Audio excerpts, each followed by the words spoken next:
Uber and Lyft have had their driver rewards programs in place for years, but do they actually add any value, or are they just another way to try and manipulate driver behavior? Let's discuss.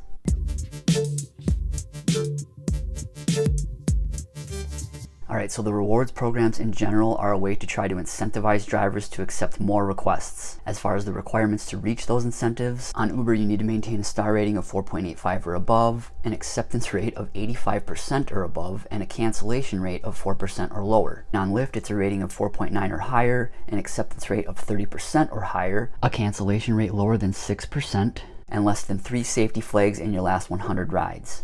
And if you maintain those requirements on both platforms, every ride that you give you'll earn points, and those points help you to achieve certain tiers, and each tier has different incentives. But the basic reward tiers already offer incentives, and overall the higher tiers just build on those incentives and make them a little bit more valuable. Now personally, I could care less about these driver rewards programs. In my opinion, they offer little to no value at all. And especially under upfront fares. These rewards programs do not incentivize me to accept terrible upfront fares, and most drivers aren't going to accept terrible fares in order to achieve higher tiers under these rewards programs. And over the years, as these rewards programs have been in place, I have really not paid any attention to my tier status, my levels at all. But recently Lyft has added this message to their home screen where it says that you have one issue under the rewards area. Then if you click that, it shows you your progress and it has this at-risk disclaimer. Now over the years, anytime I see issue or at risk, when I see issue, I think it's an issue with one of my documents. When I see at risk, I think my account is at risk. So by Lyft adding these disclaimers, it really pissed me off. I could care less about your rewards program.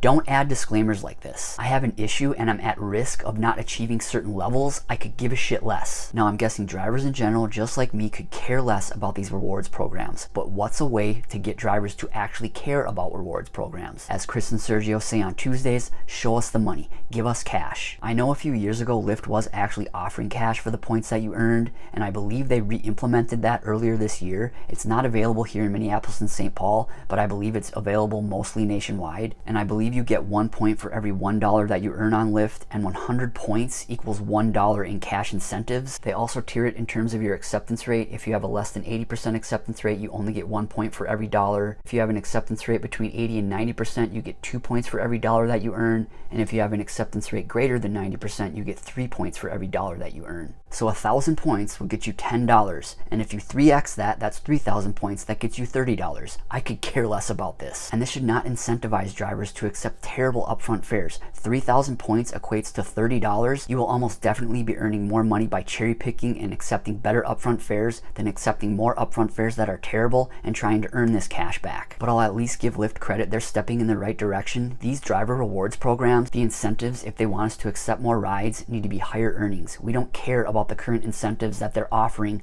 based on the tiers. Again, it's good that Lyft is actually offering cash back now, but they should be offering 4 or 5 times the amount. Then it would make this rewards program actually valuable. But what do all of you think? Are these rewards programs as meaningless to you as they are to me? And what about those of you in markets where Lyft actually offers cash rewards? What do you think of those? Again, these driver rewards programs as they currently stand basically mean nothing to me, but if they did offer higher earnings that were actually worth it, this might motivate drivers. If you've yet to download the Solo app to help you manage your rideshare business and earn more, our referral link is in the description. We also have a free newsletter, and the link to sign up for that is in the description as well. If you've yet to watch my previous video on using Lyft priority mode, be sure to check that one out.